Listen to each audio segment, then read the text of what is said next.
Assalamualaikum warahmatullahi wabarakatuh. Robi Sohli Sodri wa Yasirli Amri Wahlul Uqdatam Bilisani Yafqahu Qouli. Halo sahabat podcast, apa kabar hari ini? Semoga semuanya selalu dalam keadaan sehat walafiat. Tidak terasa, hari ini kita semua masih dalam suasana yang penuh dengan kebahagiaan dan kehangatan di momen hari raya. Kami, segenap tim podcast Titian Silaturahmi mengucapkan Selamat Hari Raya Idul Fitri 1447 Hijriah. Taqabbalallahu minna wa minkum. Mohon maaf lahir dan batin. Semoga seluruh ibadah yang kita laksanakan di bulan Ramadan menjadi pahala untuk kita semua dan kita semua selalu diberikan kekuatan dan kelancaran untuk menjadi pribadi yang lebih baik lagi di tahun selanjutnya. Selamat bergabung kembali bagi sahabat podcast yang menjadi ruang berbagi dan ruang refleksi untuk kita semua yang ingin terus untuk bertumbuh bersama. Podcast Titian Silaturahmi merupakan acara kolaborasi antara Sekolah Alam Gaharu dengan Titian Amal. Dan program Titian Amal merupakan lembaga fundraising di bawah naungan Yayasan Nun Bina Muda Indonesia yang menghimpun dana ZIS dan juga dana wakaf yang akan disalurkan untuk kegiatan kemanusiaan, kegiatan sosial, dan juga kegiatan pendidikan. Senang sekali saya Rindin Yuliana yang insya Allah selama 2 jam ke depan akan mendampingi sahabat podcast di kegiatan kali ini. Nah, sahabat podcast, hari ini kita akan ngobrolin sesuatu yang mungkin sering kita lihat, tapi kadang masih bikin bingung. Tentang anak-anak yang sebenarnya punya potensi besar, cepat menangkap pelajaran, tapi di sisi lain mudah sekali merasa frustasi. Dan menariknya, seringkali terlihat pintar justru lebih sensitif terhadap kegagalan. Seolah-olah ada tekanan dalam diri mereka untuk selalu berhasil. Kadang sebagai orang tua kita sampai bertanya-tanya, ini anak sebenarnya nggak bisa, apalagi nggak siap ya. Nah, dari keresahan-keresahan kecil yang sering terjadi di rumah inilah, kita akan angkat tema dalam tema podcast kita hari ini, yaitu anak pintar tapi mudah frustasi, membantu anak mengelola emosi dan menghadapi tantangan. Topik ini terasa dekat sekali ya, karena mungkin hampir setiap orang tua pernah ada di posisi itu. Ingin membantu tapi bingung harus mulai dari mana. Dan tentunya kita tidak akan membahas ini sendirian, karena sudah hadir bersama kita seseorang yang insya Allah akan membantu kita melihat dari sudut pandang yang lebih utuh. Beliau adalah seseorang yang sehari-hari mendampingi anak-anak dan juga orang tua dalam memahami proses tumbuh kembang, khususnya dari sisi psikolog. Dan narasumber kita hari ini juga merupakan salah satu psikolog di Sekolah Alam Gaharu. Langsung saja kita sapa narasumber kita hari ini dengan Bapak Prasetyo Adi MPSI. Halo, assalamualaikum. Halo, waalaikumsalam Pak Pras, sehat? Alhamdulillah. Terima kasih sudah berkunjung ke podcast Titian Silaturahmi kali ini.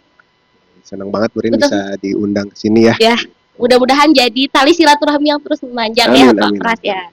Sepertinya akan menarik sekali hari ini Pak Pras bahasanya. Harusnya ya. 2 jam tidak akan terasa Pak Pras ya. Oke, sahabat podcast, sebelum kita lanjut ke sesi diskusi bersama narasumber, saya ingatkan dulu kepada sahabat podcast yang sudah bergabung untuk mengisi absensi di link yang sudah disediakan di kolom komentar. Dan juga boleh bagi yang ingin bertanya untuk menuliskan pertanyaannya di kolom komentar. Ada informasi sedikit nih, sebentar lagi kalau setelah Idul Fitri itu biasanya akan berdampingan beberapa bulan lagi dengan kegiatan kurban. Dan seperti biasa di Gaharu selalu ada kurban yang bisa diikuti oleh seluruh orang tua gitu ya. Nah, saya akan infokan dulu sedikit terkait kegiatan ini. Bagi orang tua yang ingin melaksanakan kurban di Sekolah Alam Gaharu, pendaftarannya dibuka dari tanggal 15 Maret sampai dengan 20 Mei 2026. Kemudian penyembelihannya akan dilaksanakan pada tanggal 28 Mei 2026. Dan tempat penyembelihannya itu ada di Sekolah Alam Gaharu yang dapat langsung dihadiri bagi sohibul kurban yang ingin melaksanakan ibadah kurban di Sekolah Alam Gaharu.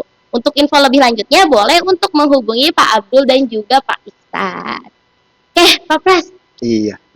Kita akan masuk ke topik pembahasan kita kali ini. Pak Pras, kalau kita amati di rumah nih ya Pak ya, kadang anak itu sebenarnya mampu, bahkan sudah paham. Tapi begitu ketemu sedikit kesulitan, langsung berubah. Yang tadinya semangat tiba-tiba kesal, nangis gitu ya, nggak mau lanjut lagi. Sebagai orang tua tuh suka bingung gitu ya, sampai mikir ini tadi bisa, kenapa sekarang nggak bisa ya gitu. Nah seolah-olah kegagalan terasa banget berat untuk mereka gitu. Menurut Pak Pras nih, apa yang sebenarnya terjadi di balik kondisi ini? Mengapa anak bisa begitu mudah frustasi? Oke. Mengapa anak begitu mudah frustrasi gitu ya? Gitu. Jawaban sederhananya karena memang masih anak-anak. Di mana masa anak-anak itu kan kalau kita bandingkan dengan jangankan anak-anak ya, orang dewasa aja bisa frustrasi gitu.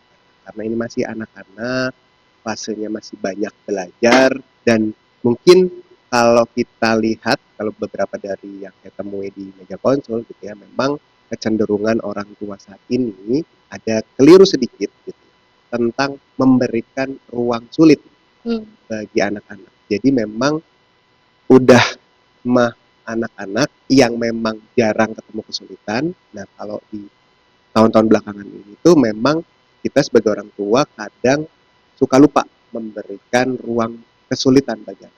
Jadinya memang akhirnya mereka tidak terbiasa dengan kesulitan itu, jadi bingung gimana sih kalau sulit gitu.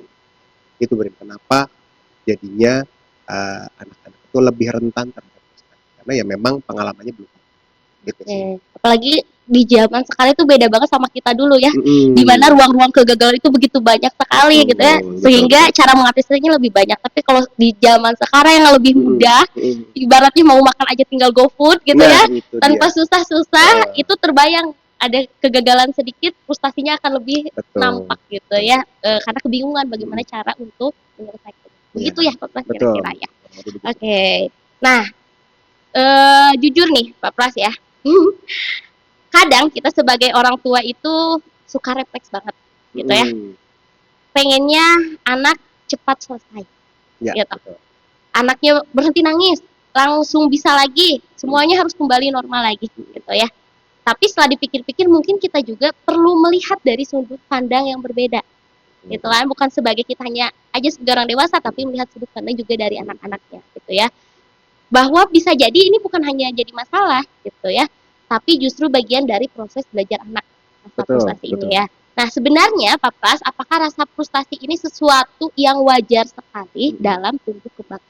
Iya, betul. Frustrasi itu satu momen yang kalau saya pelajari ya, itu sebagai konsekuensi logis dari sebuah pembelajaran.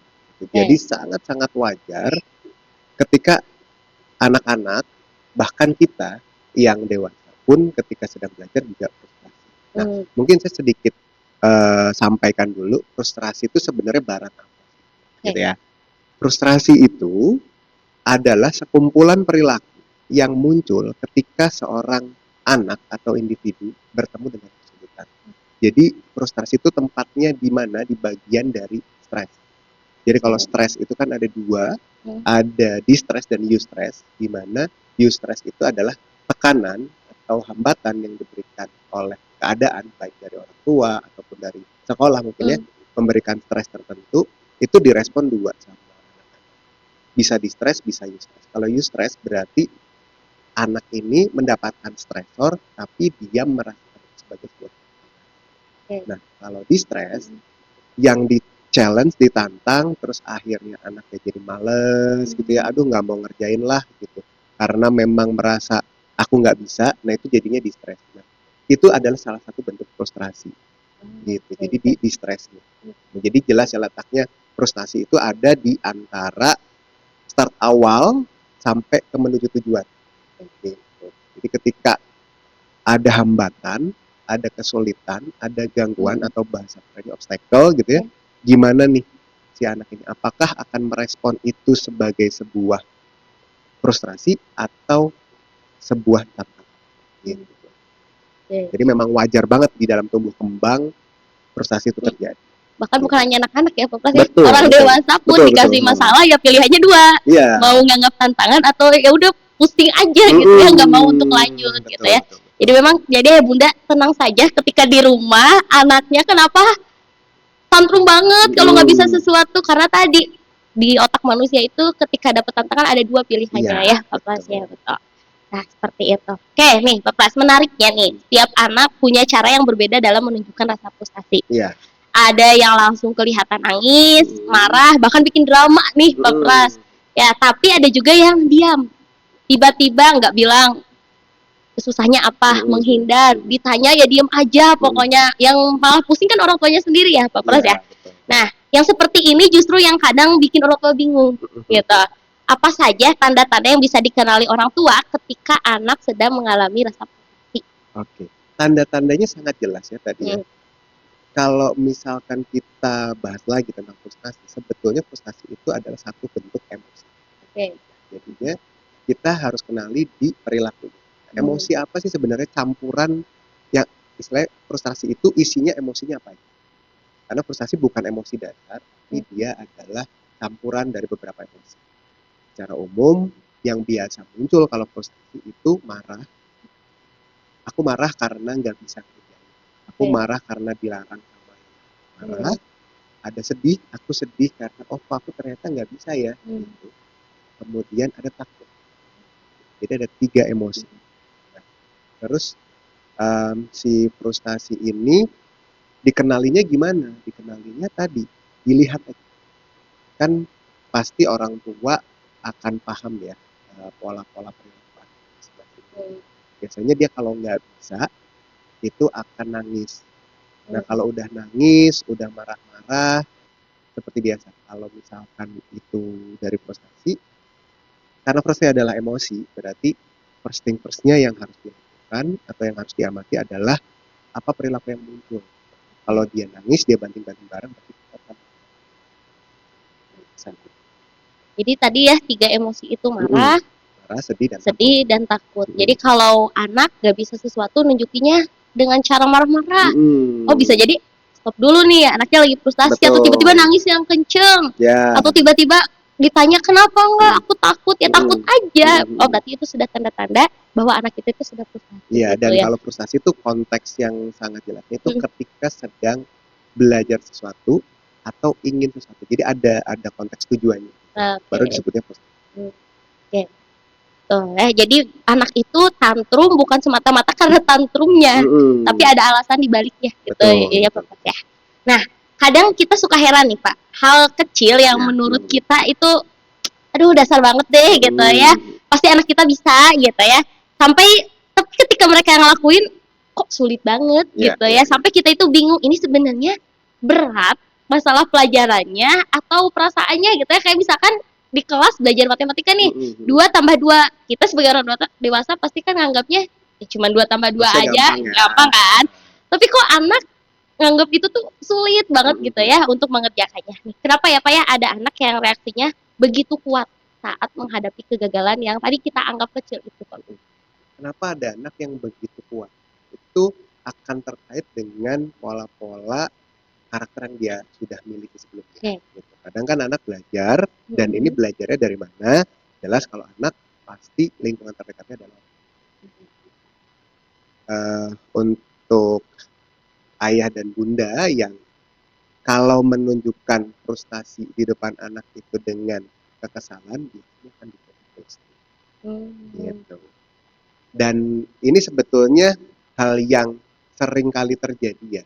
Gitu. Dan apakah ini sebuah kesalahan?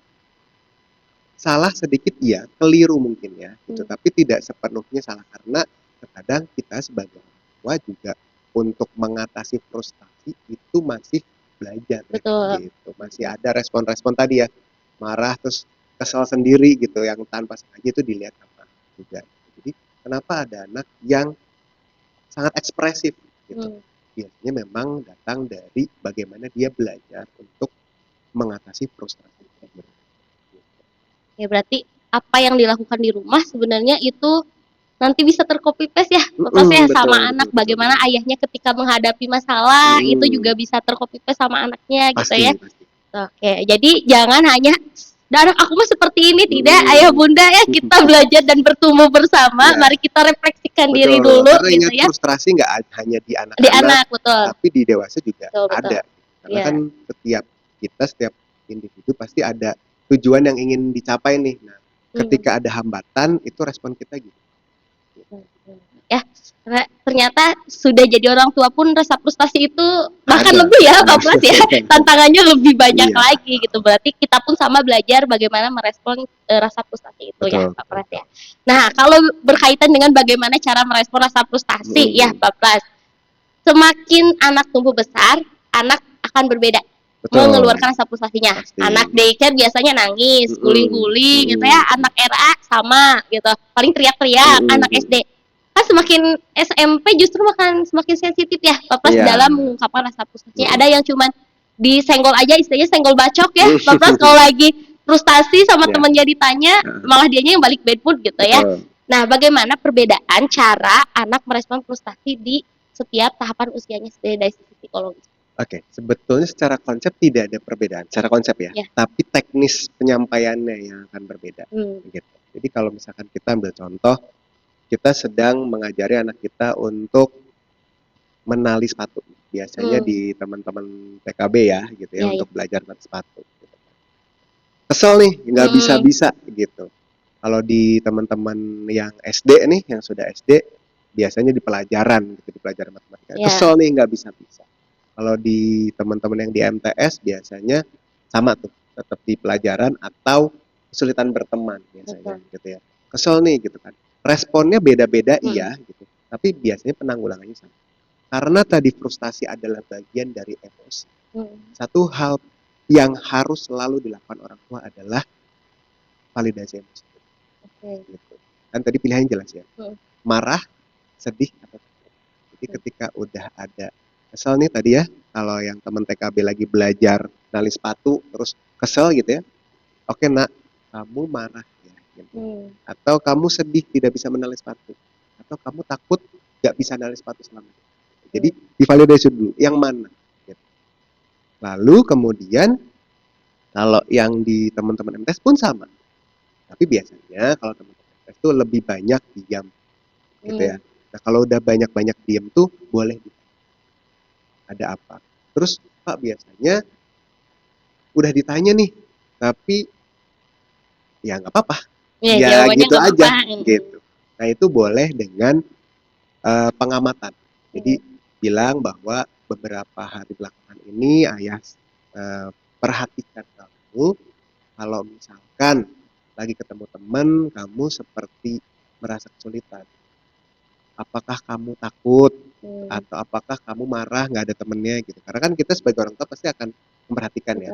Kalau misalkan biasanya saya konsul di Garup pasti ada data dari hasilnya nih, gitu yang saya sampaikan ke orang tua bahwa di sekolah sedang terjadi kakak susah nih untuk sosialisasi. Tolong nanti di rumah diajak diskusi tentang sosialisasi ini gitu kan. Boleh langsung di naming emosinya. Tadi kalau khusus untuk frustrasi 3 pilihan.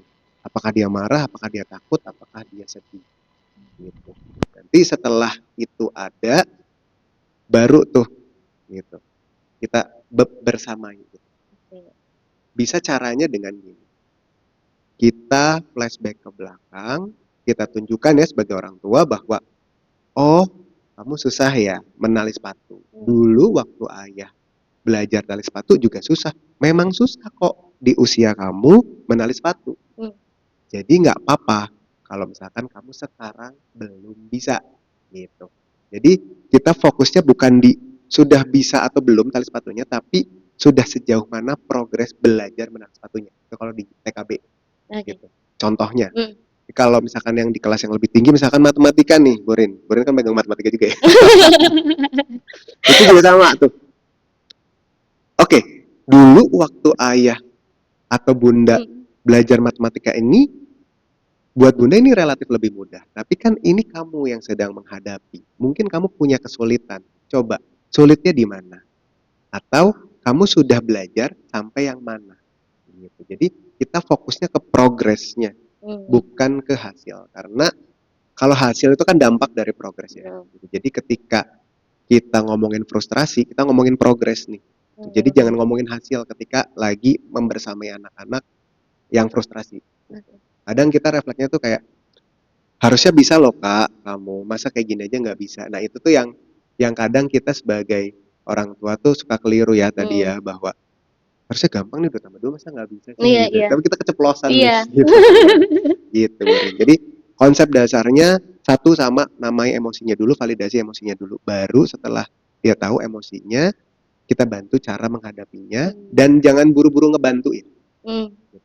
Karena tadi kalau kita langsung sebagai orang tua langsung gini aja nih kasih Oke. keputusan nih. Mm-mm. Jadi lo caranya langsung dibantuin, berarti ada perilaku dari kita orang tua yang mengurangi hak anak untuk menemui kesulitan atau kita mengurangi ruang belajar yang lain.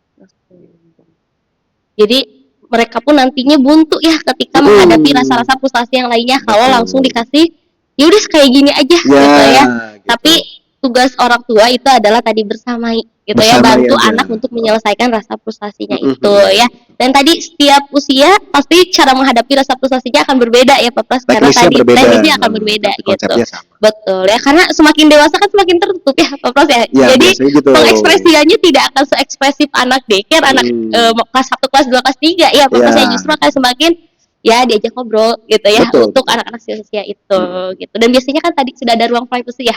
Kalau untuk anak-anak remaja gitu ya. Sudah ada ini biasanya khas adalah kalau aku cerita ini nanti aku direspon seperti apa Nah, ya betul, sama betul. ayahku sama Iya. bundaku gimana ya? Ya betul. Kalau aku bilang nggak bisa, nanti responnya kayak gimana ya? Kalau aku bilang sedih, responnya kayak gimana ya? Betul. Udah banyak mulai pertimbangan ke Betul. sana. Ya makanya tadi ditemani dulu, dibantu validasi dulu gitu ya, baru kita bersamai untuk cara memecahkan masalah. Ya, itu Bapak. Oke, sebelum kita lanjut ke sesi diskusi kita, saya ingatkan sekali lagi bagi sahabat podcast yang baru bergabung, boleh untuk mengisi absensinya di link yang sudah disediakan di kolom komentar.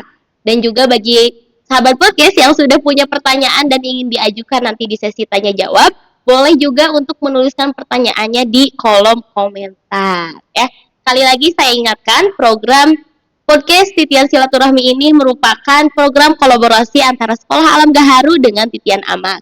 Dan program Titian Amal merupakan lembaga fundraising di bawah naungan Yayasan Nun Bina Muda Indonesia yang menghimpun dana ZIS dan juga dana wakaf, yang insya Allah akan disalurkan untuk program kemanusiaan, program sosial, dan juga program pendidikan. Bagi ayah bunda yang ingin menyalurkan infaknya, boleh untuk mengirimkan ke rekening yang tertera di layar ayah bunda. Oke, Papa, kita lanjutkan lagi. Oke, siap. Luar biasa sekali ini, bukan hanya orang tua di rumah yang belajar, tapi kita sebagai fasilitator mendampingi anak-anak di sekolah juga ini sesuatu yang berharga ilmu hari ini gitu ya, karena bisa kita terapkan juga di sekolah. Oke, Pak Pres nih, tadi sempat tersinggung masalah karakter, bagaimana orang tua di rumah juga merespon rasa frustasinya akan di-copy paste oleh anak gitu ya Pak Pras. Dan memang setiap anak itu kan unik ya, punya karakternya masing-masing. Betul. Sudah Allah ciptakan dengan komponennya masing-masing gitu ya Pak Pras. Ada yang santai banget, ya bahkan ada yang lebih santai lagi gitu ya. Ya udah, ada masalah sedikit frustasi, temennya kok bisa kamu kalau nggak bisa sesantai itu, ya buat aku mah yang penting nilai. Ada yang seperti itu ya Pak Pras ya. Nah ada juga yang sekalinya gagal kepikiran, itu sampai ngerjain sesuatu itu nggak fokus gitu ya, takut gitu untuk memulainya lagi. Sampai bertanya nih orang tuanya gitu ya, ini karena kebiasaan atau memang bawaan anaknya gitu. Nah, seberapa besar Pak Pras pengaruh karakter anak terhadap cara mereka menghadapi rasa frustasinya? Oke. Cara mengatasi frustrasi itu kan berarti adalah skill ya. Gitu. Jadi, apa kaitannya karakter dengan skill? Pasti sangat berhubungan gitu ya. Jadi tapi hubungannya ada di mana nih gitu kan? Hubungannya tuh nanti di teknisnya. Jadi bagaimana cara mereka akan beda-beda juga gitu. Teman-teman yang punya kecenderungan untuk semuanya harus sesuai sama akun nih, atau bahasa kerennya perfeksionis gitu ya. Banget lah ya. Nanti cara menghadapi atau bahasanya coping untuk frustrasinya juga akan berbeda dengan teman-teman yang ya udah nggak sih gitu, yang lebih chill gitu. Oh gini. Oh buat aku itu bukan masalah. Jadi tuh aku nggak frustrate tuh tentang itu. Jadi beda-beda. Jadi kaitannya berhubungan iya, erat iya gitu. Nanti letak hubungannya ada di cara dia, perilaku dia ketika frustasi itu terjadi. Gitu. Bagaimana supaya keluar dari masalah itu yang bikin dia frustasi ya, ada di sana. Ya karena kadang suka unik gitu ya ngelihat Betul, betul. anak yang satu kalau nggak bisa tuh aduh pusingnya Aduh, minta pun pusing sampai banget ya. Bu ulangi lagi Hmm. gitu ya. Iya nanti diulangi tapi sampai nangis gitu ya. Ada anak yang kamu kenapa ya santai aja Bu masih lama ini Bu gitu ya. Ya, Ada ya, yang ya, seperti ya, itu ya. dan ya kadang kita ngelihatnya dari sisi kita sebagai Hmm. orang tua saja lupa Hmm. untuk melihat dari sisi anaknya gitu ya. Betul. Padahal itu ada kaitannya dengan bagaimana cara mereka untuk tadi ya Pak Pros ya menghadapi rasa Betul. frustasinya begitu. Terus orang tua balik lagi mendampingi ya. Mendampingi aja. Terus betul ya. Mendampingi saja. Oh karakternya sudah santai maka orang tua harus tahu karakter itu Heeh. berarti ya Pak Pros. Kalau karakternya santai, kemudian dia ketemu hambatan, kita cek buat dia itu hambatan atau bukan. Oke. Biasanya kalau karakternya santai nih, dia punya persepsi tentang hambatan itu akan berbeda. Gitu. Bisa jadi teman-teman yang santai ini ketika ketemu matematika nih, buat aku mah santai aja gitu deh. Aku mah nggak bisa matematika juga menurut aku nggak apa-apa. Berarti kan kalau dia nggak bisa matematika di satu misalkan di pas penjumlahan atau pengurangannya nggak bisa, gitu, dia akan tetap santai gitu. Jadi nggak frustrate karena dia menganggap bahwa oh ini bukan hambatan. Gitu. Tapi kalau di teman-teman yang mungkin oh aku harus bisa semuanya, gitu. Ya ini hambatan kalau aku nggak bisa matematika, gitu. Jadinya nanti kita sebagai orang tua akan berbeda cara membersamainya, gitu. Kalau yang disantai itu berarti kita tumbuhkan dulu, gitu. Nah, menurut kamu ini berarti nggak masalah ya? Kamu nggak takut kalau nggak bisa matematika? Digitin dulu. Jadi ada di raising isu dulu, gitu. Dinaikin dulu isunya. Apakah hambatan itu dipersepsi sebagai hambatan di anak-anak ini? Kalau enggak, berarti kita coba tawarkan alternatif berpikir bahwa kalau kamu nggak bisa, nanti gimana? Nah kita tanya dulu. Gitu. Ya udah kalau nggak bisa ya nggak apa-apa. Gitu. Oh nggak apa-apa. Boleh dia jawab gitu. Oh nggak apa-apa. Nanti kamu kalau nggak bisa, bukannya nanti ada pelajaran-pelajaran selanjutnya yang membutuhkan kemampuan saat ini di penjumlahan yang harusnya itu kamu bisa sekarang gitu, bukan nanti gitu, bukannya nanti akan lebih berat ya. Gitu. Nah di situ biasanya teman-teman akan mulai oh emang iya ya lebih berat gitu. Nah kita sebagai orang tua iya loh karena kan kamu sekolah nggak berhenti di kelas 3. Nanti ada kelas 4, kelas 5. Nah di kelas 4, kelas 5 tuh butuh kemampuan yang di kelas 3. Boleh dijelaskan? Ya, berarti kalau santai banget pun ya jangan dibiarkan juga gitu ya, tapi coba digali kenapa bisa sesantai itu gitu ya. Dan tadi kita itu dibenturkan dengan realita-realita ya, Pak Plat ya. Tidak bisa kita menganggap ya udah sesuai tumbuh kembangnya, nggak bisa juga ya. Terkadang karena kedepannya tantangannya justru akan lebih berat lagi gitu ya. Jadi kita bantu dari sekarang nih gitu ya, dari usia-usia sekarang bagaimana cara mereka untuk menghadapi tantangan itu dan mengelola rasa frustasinya gitu ya Pak Pras. Nah, ini bagian yang mungkin agak menyentil untuk kita semua nih Pak. Gimana ya. Karena dalam kondisi anak frustasi, kadang kita sebagai orang tua ikut frustasi. Kamu nangis terus, ya bundanya juga jadi ikut marah-marah gitu ya. Karena tadi anak kenapa sih nangis terus gitu ya? Ditanya nggak tahu, sedih kenapa juga nggak tahu gitu ya. Akhirnya ikut frustasi juga.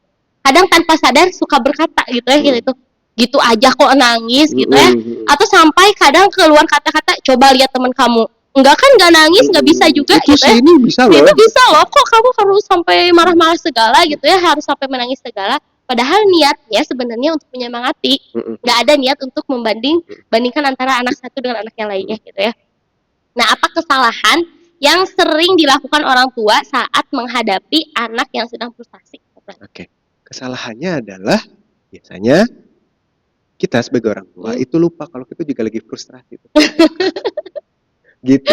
Kan anaknya lagi tadi ya, konsep frustasi kan dia lagi berjalan untuk mempelajari sesuatu ke arah tujuannya nih. Tadi ya, misalkan si anak ini lagi kita ambil contoh tadi ya yang paling gampang matematika ya, atau ganti deh gitu, misalkan bahasa Sunda. Karena bahasa yang lebih susah sekarang dipelajarin itu di anak-anak apalagi Garu itu daripada bahasa Inggris mending bahasa Sunda ya, gitu kan.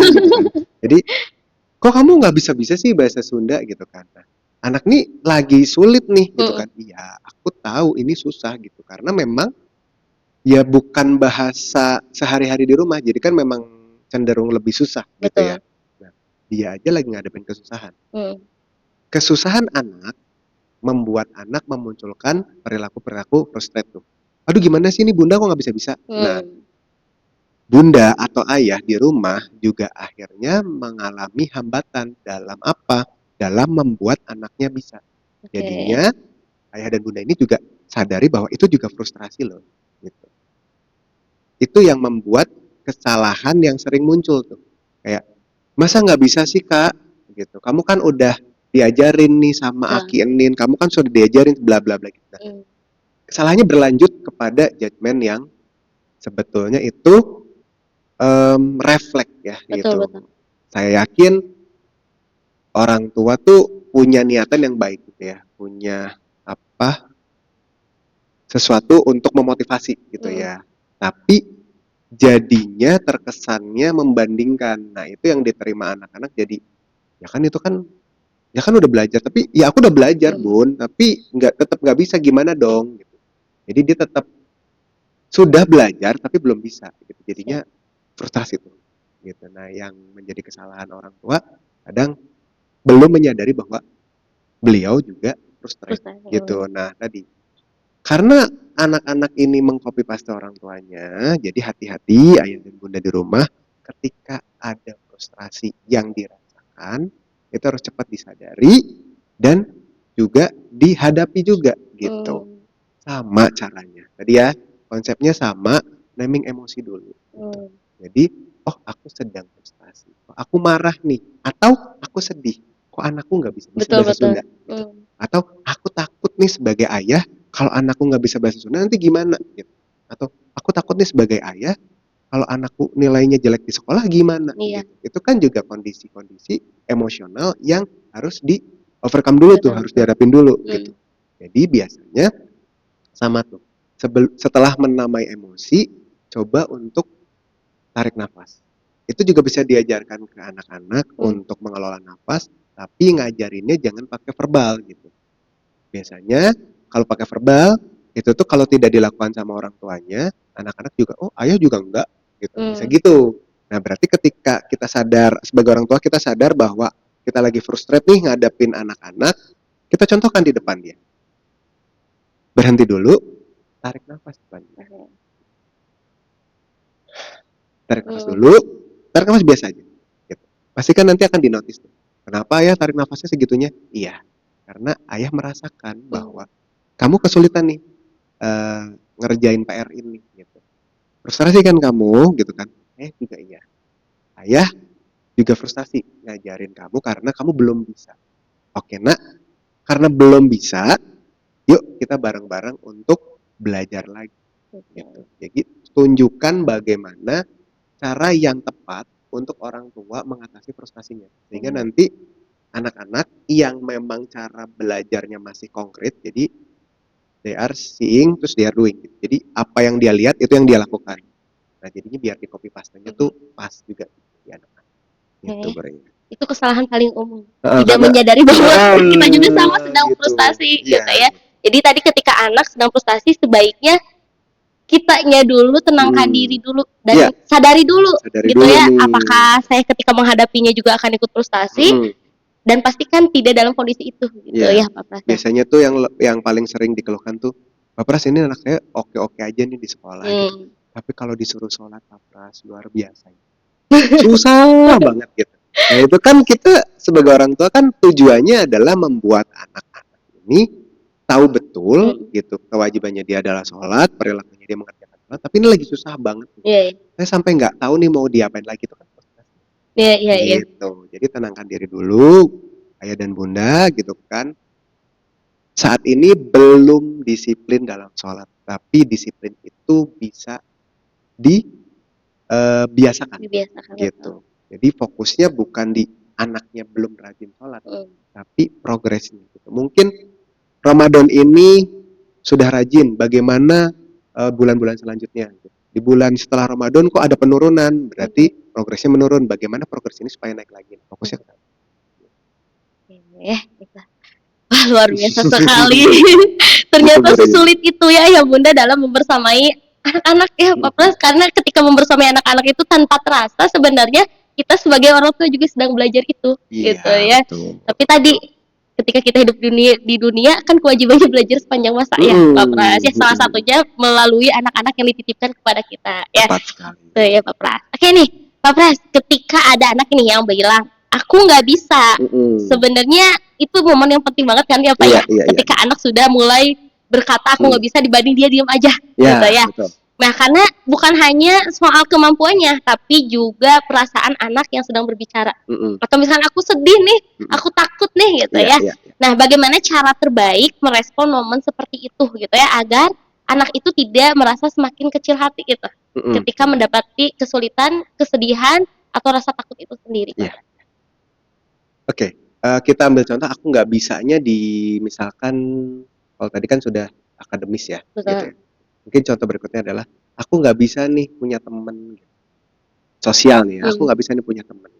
Berarti yang kita harus respon adalah kita gali dulu, nggak bisa punya temennya kayak gimana nak? Gitu. Maksud kamu, yang kamu maksud nggak bisa punya teman itu seperti apa? Terkadang kalau di anak-anak yang kecil nih di TKB gitu ya atau di TKA kadang nggak diajak main aja itu tuh udah nggak punya teman gitu bilangnya. Gitu. Tapi kan buat mereka itu satu hal yang penting ya, krusial. Aku nggak diajak main gitu, berarti aku nggak punya temen dong, gitu kan ya. Kita nggak bisa untuk, ya kan nggak diajak main doang sih, ya udah gini aja. Nah tadi kita harus pintar-pintar menahan kesimpulannya gitu. Oh berarti kamu begini, tahan dulu, gitu kan. Tanya dulu. Oh kamu nggak diajakin main, emang kamu sering nggak diajakin main atau hari ini aja, gitu. Tanya dulu, pastikan dulu konteks kejadiannya seperti apa, baru kita coba kasih point of view yang lain gitu. Jadi kadang-kadang kita tuh apa ya, terlalu cepat gitu untuk langsung udah gini aja gitu. Iya, karena tadi berharap anak nggak rewel, cepet dapat solusi, ya udah selesai gitu ya. Tapi tanpa disadari ketika kita memberikan langsung solusi tanpa dibersamai, justru tadi mereka kebingungan ya Pak Pras ya, untuk menghadapi rasa frustasi yang lain. Dan gitu. lagi Borin, ketika anak bilang nggak bisa gitu ya, kita juga bisa cek gitu. Ini nggak bisanya beneran nggak bisa, atau nggak bisa yang harus dibantu, gitu. Jadi ada satu teori yang bilang gitu ya dari Lev Vygotsky tentang zone of proximity development. Jadi ZPD ini adalah jarak antara apa yang anak bisa dan apa yang anak bisa tapi dibantu, gitu jaraknya. Jadi kita harus bisa perkirakan nih. Kalau misalkan kelas 2 SD, gitu ya, dia susah untuk merasakan aku nggak bisa punya teman di sekolah, gitu. Kita bisa lihat di sekolahnya atau kita bisa tanya ke fasilitatornya apakah betul itu terjadi gitu, karena biasanya seharusnya kelas 2 SD untuk secara umumnya itu bisa aja main-main sama temennya gitu loh. Jadi seharusnya dia tanpa dibantu pun bisa main sama temennya. Nah terus kita tentukan gitu, tadi ya dengan pertanyaan yang tadi, kamu nggak bisanya kayak gimana gitu bentuknya, nggak bisa hari ini doang atau kamu udah beberapa hari ini nggak diajak main sama teman kamu. Nah itu kan bantuan juga, tanpa kita harus mengarahkan gini aja nak, gini aja nak, gini aja nak. Gitu.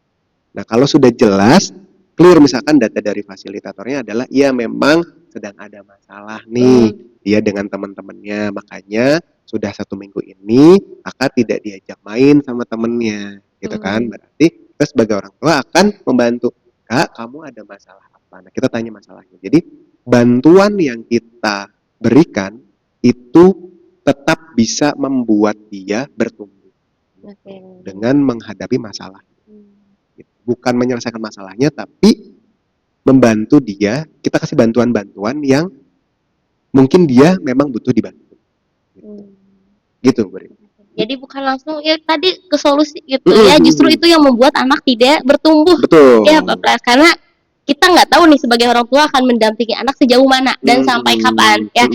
Sedangkan yang harus kita bekali itu tadi skill mereka ya, bagaimana cara mereka berpikir untuk kedepannya. Gitu ya Pak Pras ya.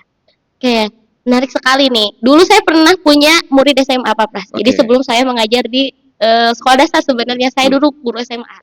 Itu luar biasa sekali menghadapi rasa frustasinya. Rasa frustasi anak SMA itu lebih-lebih dibandingkan SMP dan SD sebenarnya. Bisa tidak sekolah, ya Pak Pras, bisa tiba-tiba gurunya ada tapi berlaku tidak sopan. Oke. Ya, itu di dunia pendidikan sebenarnya melihat anak seperti itu ya di anak SMA sesuatu yang harus gurunya cari lebih jauh lagi sebenarnya Pak Pras ya. Sampai ada satu momen satu anak yang sekarang jadi tentara Pak Pras, luar biasa sekali. Itu dulu dia menyelesaikan rasa frustasinya buat saya luar biasa. Karena ada satu momen yang saya ingat, saya ngajar lagi zaman Covid. Kebayang sulitnya mendapatkan akses pendidikan ya, harus Zoom dan sebagainya. Anak itu jauh dari sekolah sebenarnya. Di kelas banyak yang tidak mengumpulkan tugas ya. Tapi anak itu dapat berpikir dengan cepat Pak Pras. Dia rajin untuk ngambil tugas-tugas temannya ke rumah-rumah. Untuk mengatasi ya emang nggak bisa, aksesnya terputus gitu ya, nggak boleh keluar. Teman-temannya nggak bisa semuanya keluar itu.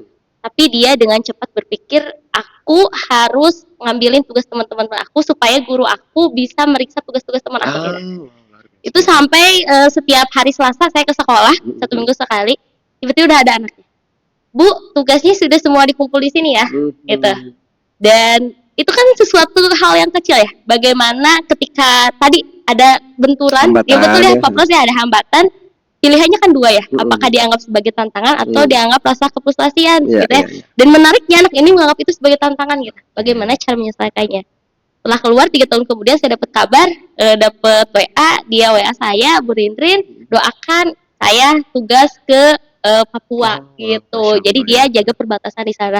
Luar biasa sekali, dari hal kecil yang dia anggap tantangan, ternyata dia bisa tumbuh sedewasa itu. Ternyata benar, tidak langsung dijudge tapi dibersamai tumbuh kembangnya dulu. Itu luar biasa sekali. Ya, itu selalu menarik sebenarnya kalau membahas anak-anak ya, Pak Pras ya. Itu. Nah, oke Pak Pras, kita lanjutkan dulu, tapi sebelum kita lanjutkan, saya ingatkan kembali bagi ayah bunda yang baru bergabung, bagi sahabat podcast, boleh untuk mengisi link absensinya di link yang sudah tersedia di dalam kolom komentar ya. Dan bagi ayah bunda yang ingin menyalurkan infaknya pada program Titian Amal, boleh untuk menyalurkan sebagian infaknya pada rekening yang tertera di layar sahabat podcast semua. Oke, Pak Pras, kita lanjutkan lagi. Oke, baik. Lumayan nih, sudah banyak insight-insight yang didapatkan. Nih Pak Pras, ada anak yang ketika mendapat kesulitan itu memilih untuk menghindar. Gitu ya. Bukan karena nggak mampu, tapi takut gagal lagi. Gitu. Misalkan udah ikut lomba nih, di challenge, disuruh ikut lagi, enggak padahal mampu, tapi ternyata dia takut gagal gitu ya. Ketika ikut lomba itu. Jadi sebelum mencoba pun biasanya udah mundur duluan. Nih ada lomba, enggak aku mah nggak mau ikut gitu ya. Bagaimana nih cara membantu anak yang sudah terlanjur takut karena tadi melakukan kesalahan agar bisa belajar dari kegagalan yang sudah terjadi? Oke, bagaimana caranya kalau anak udah jadi kayak kapok ya, kapok ikut lomba karena waktu lomba dia ada miss sedikit yang bikin nilainya mungkin nggak masuk ke juara gitu ya. Nah, bagaimana cara membantunya kalau misalkan udah aku nggak mau ikut lomba lagi gitu. Nah, ini akan berbeda ketika usianya ya, dari apakah dia ada sudah di MTSK atau masih di SD gitu. Itu akan berbeda gitu karena pendekatannya juga akan berbeda. Gitu teknisnya ketika tadi ya kan sudah jelas bahwa dia itu takut kalau kalah lagi gitu ya. Dia takut kalau kalah lagi. Nah, kalau misalkan sudah di usia-usia SMP atau SMA gitu ya, kan sudah lebih enak ya ngobrolnya harusnya gitu ya. Kita bisa tanyakan lagi. Emang kalau kamu kalah itu tuh apa sih yang dirasakan? Gitu. Biasanya di balik takutnya itu dia malu. Kalau beberapa klien yang saya punya biasanya dia malu. Gitu. Nah, terus saya biasanya lanjutkan. Gitu. Kalau malu, terus kenapa? Gitu kan? Iya kan aku di ini nanti takutnya diejek-ejekin temen aku gitu kan. Atau misalkan kalau anak-anak yang sudah lebih besar tuh biasanya ada punya gebetan tuh di kelas gitu ya. Aku malu sama calon gebetan aku nih. Kalau gitu. Gagal, gimana pandangannya gitu. Biasanya saya akan tanya gitu kan. Udah pernah kejadian belum? Gitu. Nah, biasanya itu tuh adalah respon-respon dari teman-teman yang punya antisipasi cukup tinggi ya gitu. Jadi dia sudah membayangkan kalau aku kalah berarti bakalan bla bla bla bla, skenarionya tuh udah kayak pokoknya kalau Dari A kalah, sampai Z tuh udah ada lah ya. kalau aku kalah tuh berarti pokoknya intinya aku malu dan dunia bakalan kiamat lah gitu. Nah, kita minta buktinya mana gitu. Kalau kamu malu terus calon gebetan kamu itu jadinya nggak suka sama kamu, buktinya ada nggak? Biasanya nggak ada buktinya. Dan bisa jadi gitu kan, emang gebetan kamu notice sama kamu aja nggak pernah bilang sama dia gitu. Ya gimana dia tahu? Jadi yang kita poinkan adalah kekhawatiran kamu, ketakutan kamu itu alasannya mana? Tidak beralasan loh. Terus kita coba sampaikan, kalau kamu ikut lagi, apakah sudah pasti kalah? Kan belum, gitu ya, kan belum ya. Gitu. Bisa jadi menang. Kalau menang apa rasanya? Bisa jadi gebetan kamu nanya ke kamu, atau kalian semakin dekat kan bisa jadi seperti itu, gitu ya. Jadinya kita kasih ruang juga gitu untuk alternatif berpikir bahwa kalau kamu ikut bisa jadi loh ada kemungkinan menangnya juga gitu. Cuman memang kalau kamu mikirnya kalah menang, jadinya tuh kamu berfokus pada hasilnya gitu. Coba yang ayah soroti, ayah akan lebih bangga ketika kamu berproses ikut lagi. Kamu udah ikut aja, itu ayah sudah bangga. Perkara menang atau tidak itu bukan urusan kita. Yang penting kamu fight aja, memberikan yang terbaik gitu. Jadi kita yakinkan bahwa yang kita hargai adalah prosesnya, bukan nanti di hasilnya. Gitu. Nah, tadi kalau si takut-takutnya dari anak-anak ini tuh apa nih yang mendasari? Biasanya sih ketakutannya nggak ada dasarnya gitu. Jadi kita bisa patahkan dengan kan belum tentu kejadian gitu. Betul ya. Ya karena banyak banget nih gitu ya, kadang kok tiba-tiba enggak baru sekali misalkan gitu ya. Padahal tadi terus aja dibantu untuk anak bisa mengeluarkan gitu ya. Sebenarnya dasarnya tuh apa gitu ya. Tadi karena kan namanya anak ya Pak Pras ya. Terkadang mereka aja bingung dengan emosinya sendiri gitu ya. Makanya tadi ya harusnya sama orang tuanya gitu. Ya, itu untuk anak-anak yang sudah di kelas-kelas besar ya. Gitu. Kalau yang lebih kecil bagaimana gitu. Yang lebih kecil saya punya kasus gini. Ada anak gitu ya yang kalau diajak main game sama ayahnya, dia kalah, dia bete. Dia nggak mau main lagi gitu. Atau ada anak yang ketika bermain gitu ya, puzzle misalnya, kita perhatikan gitu ya, terus dia nyusun nggak bisa, dia bete tuh. Nah, kalau anak-anak yang lebih kecil ketika bermain kita bisa contohkan. Jadi anak-anak yang lebih kecil yang memang istilahnya pengalamannya belum banyak, dia harus bisa melihat juga pengalaman kegagalan orang lain. Gitu. Yang paling deket siapa? Ya orang tuanya. Jadi kita bisa contohkan. Gimana sih mainnya tadi gitu ya. Kok kamu bisa kalah? Coba deh, aku main deh gitu kan. Nah, kita kalahin. Wah, aku juga kalah juga ya, ternyata susah juga ya. Nah, gitu. Memang mainnya memang susah gitu. Cuman ayo kita coba lagi. Jadi kita contohkan bagaimana cara untuk merespon kegagalan atau merespon si tadi ya hambatan gitu. Jadi ketika ayah main emang susah ini gitu. Tapi ayah mau coba lagi. Nah, yuk kamu coba lagi dong gitu. Karena kan kalau nyoba kita nggak pernah tahu gitu. Kalau nggak dicoba terus kita nggak pernah tahu ini bisa berhasil atau tidak. Gitu. Jadi kalau yang anak-anak lebih kecil itu kita contohkan bahwa yang gagal, yang pernah frustasi itu nggak cuma kamu nak, tapi kita yang orang dewasa juga pernah loh gagal, pernah loh frustasi, tapi gini caranya. Jadi bukan berfokus pada hasilnya harus bisa menang, tapi bagaimana caranya ketika menghadapi hambatan, gangguan atau kegagalan. Prosesnya ya, balik lagi ke prosesnya tadi gitu ya. Gitu. Sip, Pras nih. Terus Bapak ya kalau kita perhatikan nih Pak ya, dalam proses belajar anak itu kuncinya sebenarnya bukan langsung bisa, tapi berani mencoba dulu. Karena dari mencoba nanti ada proses gagal, belajar lagi, lalu bangkit lagi, gitu. Nah tapi di sisi lain kita juga ingin anak punya rasa percaya diri yang tinggi, gitu ya. yang membuat mereka yakin untuk mencoba tanpa merasa takut salah atau tidak sempurna hasilnya gitu. Nah, yang jadi tantangan kadang tanpa sadar sebagai orang tua justru kita memberi tekanan pada anak gitu ya, itu tanpa disadari gitu ya. Nah, entah lewat ekspektasi kita yang tidak sengaja terucap ya, Bunda harap kamu menang ya, misalnya kayak gitu. Atau respon kita ketika anak gagal. Kenapa? Kok emang ada yang sulit ya tadi gitu ya? Kayak gitu. Nah, akhirnya anak jadi ragu kan untuk kembali mencoba lagi atau merasa, "Ih, udah harus selalu benar ya buat apa aku coba lagi?" Akhirnya rasa percaya dirinya kan turun juga ya Papres dari itu. Nah, menurut Papres bagaimana cara orang tua agar bisa menumbuhkan keberanian tadi mencoba pada anak dan membangun rasa percaya diri anak tapi tanpa menuntut mereka, bahkan mereka itu tanpa rasa tertekan sama sekali, Papres. Itu bagaimana? Ya,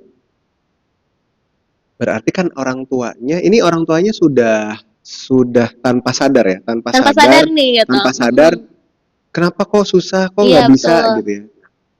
Kalau tanpa sadar sudah pernah melakukan itu, berarti kan sekarang sudah disadari nih, gitu ya. Sudah, oh iya, kayaknya anakku itu nggak pede, itu ada kontribusi saya sebagai orang tua pas waktu itu untuk nge-push anak-anak supaya bisa, gitu ya.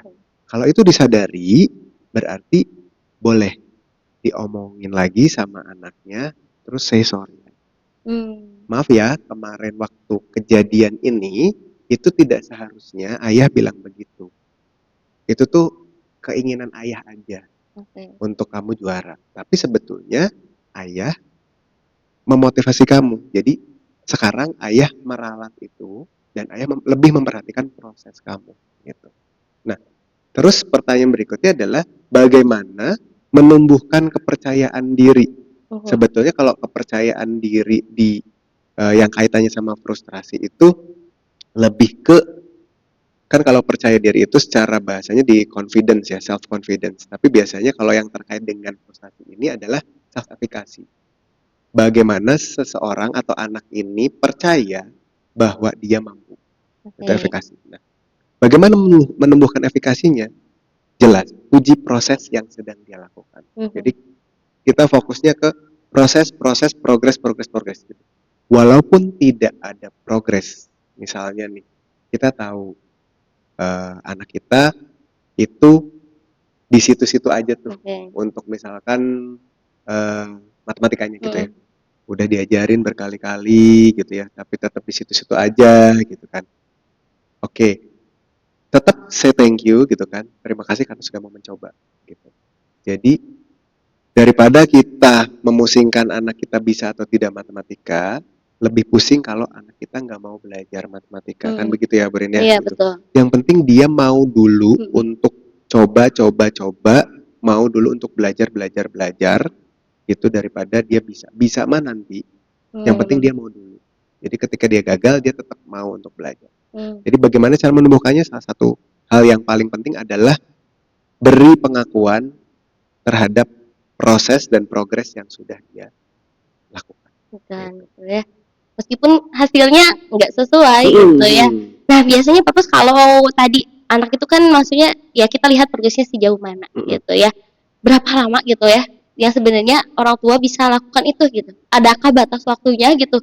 Ya udahlah cukup 3 kali aja dicoba, kalau enggak ya udah dialihkan gitu ya, atau memang tidak ada batasannya gitu. Ini konteksnya dulu, Rin, gitu. Apa nih? Misalkan kita ambil contoh gitu ya. Kita ambil contoh yang misalnya saya tahu anak saya tuh memang punya kesulitan. Biasanya kan kalau di Garut tuh sudah ada profil ya. Betul. Profil dari sewaktu masuk gitu kan, kita profiling secara psikologis gitu kan. Kita sudah ada tuh dia kelebihannya di mana, kekurangannya di mana. Misalkan kita sudah tahu bahwa kekurangannya ada di hitung. Betul. Gitu ya. Berarti kan kita bukan berarti untuk putus asa mengajari dia berhitung, tapi kita tahu kapasitasnya tadi ya. Di ZPD gitu, kita tahu oh dia memang yang dia bisa sekarang baru ini. Ketika dia bisa selanjutnya harus dibantu.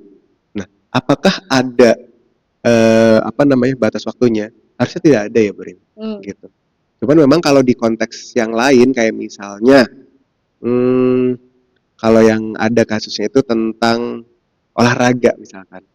Seneng banget nih gitu. Pak, anak saya tuh seneng banget gitu untuk olahraga sepak bola gitu. Oke. Tapi saya tahu gitu bahwa kemampuannya dia itu ya di situ-situ aja gitu ya, di situ-situ aja. Terus kapan saya harus mengalihkan gitu? Kapan saya harus mengalihkan kesenangannya dia karena harapan dia sangat besar gitu untuk menjadi atlet sepak bola, padahal kalau hitung-hitungan kita sebagai orang tua, duh kayaknya nggak akan terwujud nih gitu ya. Nah, kalau misalkan itu terjadi, biasanya saya akan sarankan lihat lagi anaknya. Karena nanti anak ini akan tahu ketika pengalaman-pengalamannya dia di satu event itu tidak mendukung dia ke sana, dia akan tahu kok. Gitu. Akan kerasa gitu, Pak, aku ini cuman sampai sini-sini aja ya, gitu. Nah, kalau sudah ada itu, baru kita tawarkan.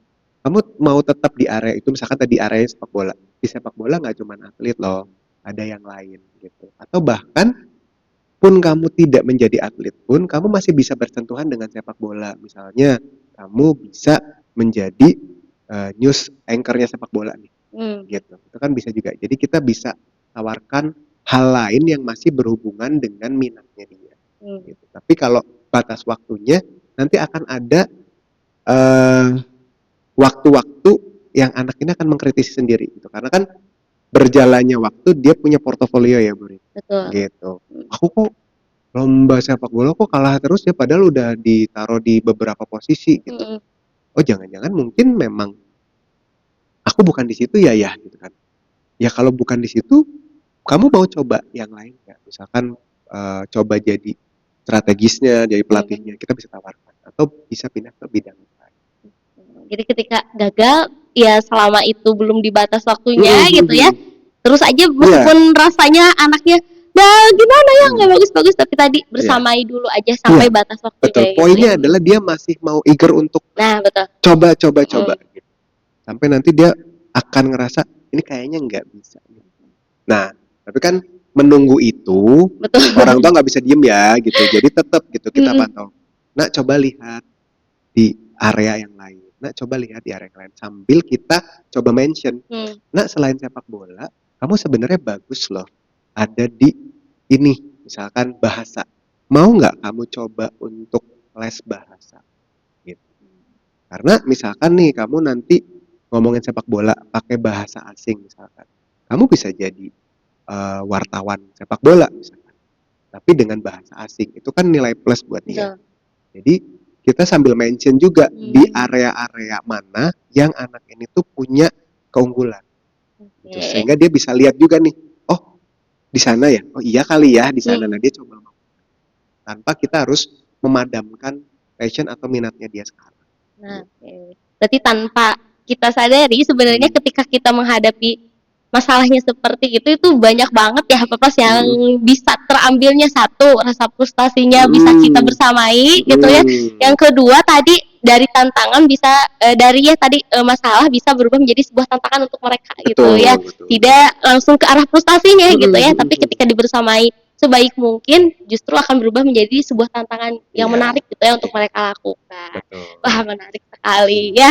Oke, Bapak, sebelum kita lanjutkan, saya ingatkan kembali kepada sahabat podcast yang ingin bertanya, boleh untuk mencantumkan pertanyaannya pada kolom komentar yang ada di Zoom-nya gitu ya. Dan kami ingatkan kembali, program podcast Titian Silaturahmi ini merupakan program kolaborasi antara Sekolah Alam Gaharu dengan Titian Amal. Dan Titian Amal sendiri merupakan program fundraising di bawah naungan Yayasan Nun Bina Muda Indonesia yang menghimpun dana ZIS dan juga nada wakaf yang akan disalurkan untuk program kemanusiaan, program sosial, dan juga program pendidikan. Kepada ayah bunda dan sahabat podcast semua yang ingin menyalurkan infaknya, boleh untuk mengirimkan infaknya kepada rekening yang tertera di layar sahabat podcast semua. Sedikit lagi kita akan kembali ke sesi nanti tanya jawab. Sepertinya sudah banyak nih pertanyaan-pertanyaan dari sahabat podcast terkait dengan tema kita hari ini nih, Pak Pras. Tapi sebelum itu masih ada beberapa yang ingin saya tanyakan dulu. Ya, Pak Pras. Pak Pras, selain rumah, lingkungan juga punya pengaruh yang sangat besar, Pak Pras. Betul. Ya. Nah, sekolah, teman gitu ya, bahkan cara belajar di kelas bisa membentuk cara anak untuk melihat dirinya gitu. Nah, bagaimana peran tadi sekolah, teman gitu ya, bahkan lingkungan di rumahnya dalam membantu anak menghadapi rasa frustasi yang mereka miliki. Gitu. Peran sekolah, teman, Teman dan juga lingkungan di rumahnya. lingkungan di rumah. Berarti kalau kita berperan sebagai sekolah gitu, bagaimana untuk membantu teman-teman di sekolah untuk menghadapi rasa frustrasinya? Jelas kalau misalkan di Garuh sudah dilakukan ya, maksudnya dilakukan adalah yang dilihat di Garuh bukan semata hasil tapi progresnya. Segimanapun progres still progress gitu kan. Proses tetap berlangsung jadi jangan di-cut gitu. Jadi kalau misalkan di sekolah pasti terutama Garuh sudah dilakukan ya untuk tetap mengencourage apa yang diminati oleh teman-teman atau bahkan ketika teman-teman ini gagal kita bersamai untuk tanyakan apa yang membuat kamu sedih dari kegagalan tersebut atau takut mencoba gitu ya. Jadi kalau sekolah pasti butuh lingkungan yang supporting gitu loh. Jadi tidak melihat kegagalan sebagai suatu hal yang akhir, tapi bagaimana teman-teman atau siswa di sekolah itu bisa belajar dari kegagalannya.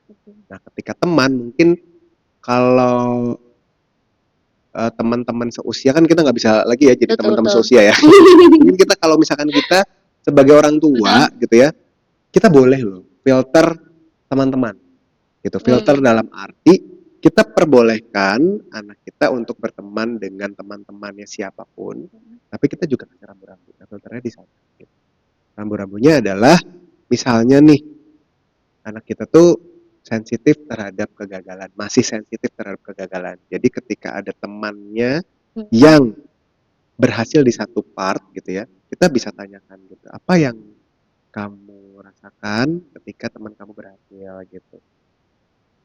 Oh iya, aku senang juga dia berhasil gitu. Kamu terinspirasi tidak untuk maksudnya berhasil juga seperti dia gitu. Kita bisa tanyakan juga gitu. Jadi kita bahas, intinya kita bahas perilaku teman yang bersama anak kita gitu. Nah, biasanya tuh kadang kalau case-nya tuh ada teman-teman yang tanpa sadar kesannya jadi toksik ya gitu kayak apa sih kok kamu kayak gitu aja nggak bisa gitu ya. Kita kan nggak bisa reach out temennya ya gitu. Maksudnya masa kita sebagai orang tua oh kamu nggak boleh gitu ya ke anak saya kan nggak begitu ya. Tapi yang akan lebih pas adalah kita bekali anak-anak ini untuk ketika ada teman atau orang dewasa di sekitar kamu yang rasanya menjatuhkan kamu dengan cara tadi kamu dibilang nggak bisa, kamu dibilang acuh, cemen biasanya gitu ya gitu itu tuh kamu tinggal bilang aja gitu ya nggak apa-apa aku cemen emang kenapa boleh defense-nya boleh seperti itu atau kamu boleh diamkan kalau misalkan sudah mengganggu kamu boleh bilang kamu ngomong kayak gitu itu tuh mengganggu aku gitu jadi please jangan ngomong kayak gitu lagi itu boleh atau biasanya ada kecenderungan anak-anak yang dia defense-nya itu diem tapi nanti di rumah mewek gitu nah, bersama aja lagi oh kamu sedih ya ketika ada teman kamu ngomong gitu oke kamu boleh cerita ke ayah boleh cerita ke bunda lalu apa yang dilakukan bundanya tetap stay untuk kontrol anak-anaknya sendiri aja gitu kalau untuk langsung ke anak orang lain kadang akan menimbulkan konflik yang apa namanya berkepanjangan gitu. Bukan dengan anak istri orang tuanya nanti ya kalau anak ini satu kelas boleh deh orang tuanya langsung ke fasil gitu meminta bantuan supaya anak ini diingatkan tapi menurut saya tidak perlu langsung touch ke anaknya lebih baik kita touch ke anak kita dalam proses kita kuatkan dia gitu. Emang iya kamu beneran nggak bisa itu boleh di-challenge enggak kok aku bisa lah itu bisa ya kalau kamu memang bisa terus teman kamu ngomong kamu nggak bisa perlu tidak untuk direspon kalau tidak perlu mending kamu cuekin aja gitu boleh begitu itu paling murni gitu sekolah teman ya gitu, yang bisa menemukan tadi bagaimana anak-anak ini bisa melawan frustasi. Iya betul ya karena tidak sedikit juga gitu ya Pak Pras kalau mendengar cerita-cerita di luar juga di sekolah aman kok tapi kenapa anak saya di rumah malah menangis dan sebagainya gitu ya yang justru ya tadi ikut frustasi juga orang tuanya gitu ya. Ini gitu. gimana cara menghadapinya gitu ya. Dan tanpa sadar justru kita tadi nge-touch dulu anak temannya dulu gitu ya, padahal yang harus dilakukan tadi kita touch dulu Ya, anak kita anak dulu itu aja dulu. gitu ya. Bersamai dulu Betul emosinya betul. dia. Yang bisa dihandle ya justru anak kita itu sendiri ya, Betul. Mas ya. Betul. Nah, dan ini juga yang sering tadi betul dibanding-bandingkan dengan temannya ya. Teman aku kok bisa ya, aku Iya. kok tidak bisa gitu. Anak tuh apalagi udah gede gitu ya, terus sudah mulai seperti itu gitu. Nah, apa yang bisa tadi dilakukan di rumah oleh orang tua? Salah satunya tadi ya dengan cara diajak ngobrol Betul, anaknya, betul. gitu ya, atau tadi di-challenge dengan hal yang sama gitu ya. Kalau sudah bisa, oh tadi supaya rasa percaya dirinya juga meningkat. Gitu ya, Papa saya kurang lebih. Oke, nih untuk yang terakhir, saya yang akan bertanya terakhir Oke, sebelum orang baik. tua yang bertanya ke Pak Pras. Baik. Ya, biasanya orang tua itu butuh yang praktis, yang bisa langsung dicoba di rumah, Pak Pras nih. Enggak harus besar, tetapi konsisten. Langkah sederhana apa yang bisa dimulai dilakukan orang tua untuk membantu anak menjadi lebih tangguh secara emosional? Oke, baik. Lebih tangguh secara emosional terkaitnya dengan bagaimana mengatur emosi ketika frustrasi tadi ya. Oke. Gitu. Jadi satu hal, naming emotion. Namai emosinya. Tadi pilihannya 3. Marah, takut, atau sedih. Gitu. Oke. Yang mana nih nak? Gitu. Oke, kamu jadi ketika emosi itu datang, iya bunda aku tuh marah karena aku nggak bisa ngerjain ini. Oke, kamu boleh marah. Yang tidak boleh adalah marah-marahnya. Oke. Gitu. Kamu boleh bersedih ketika kamu belum bisa mengerjakan soal itu. Contohnya misalkan seperti itu. Yang tidak boleh adalah sedih berkepanjangan sampai kamu tidak mau lagi. Gitu. Takut, wajar kalau kamu takut. Aku besok ujian, tapi aku belum bisa ngerjain ini. Aku takut ujianku nilainya kecil. Oke. Itu kan ketakutan yang wajar. Betul. Gitu. Nah, jadinya hal praktisnya adalah bersamai dulu apa emosi dasar yang dirasakan anak saat itu. Karena tadi ya, basicnya frustrasi itu emosi. Tapi yang mana nih yang muncul paling kuat? Marahnya, sedihnya, atau takutnya? Gitu. Nah, berikutnya yang sederhana tapi juga works gitu ya. Biasanya saya akan pesankan ke orang tua untuk latihan nafas gitu. Coba nak tarik nafas dulu. Mama juga gitu. Mama juga sama. Lagi coba resep baru nih, kok nggak bisa ya gitu. Tarik nafas dulu. Nafas ini berguna untuk apa? Berguna untuk memberi jarak antara individu dengan masalahnya. Gitu. Jadi sadar dulu bahwa oke, saya gagal, oke, saya mengalami kesulitan. Nah, berikutnya adalah yang kedua adalah mantra. Mantranya adalah apa? Nah, setelah kamu misalkan sudah tarik nafas, kamu letakkan tangan di dada kamu, ucapkan, oke, saya gagal hari ini, tapi saya mau mencoba lagi. Gitu. Kalau untuk anak yang lebih besar mungkin bisa sepanjang itu. Tapi kalau untuk teman-teman yang lebih kecil, misalkan yang di TKB gitu ya, TKA atau mungkin di kelas 1, kelas 2 gitu ya, aku bisa kok gitu. Setelah tarik nafas, aku bisa, gitu kan.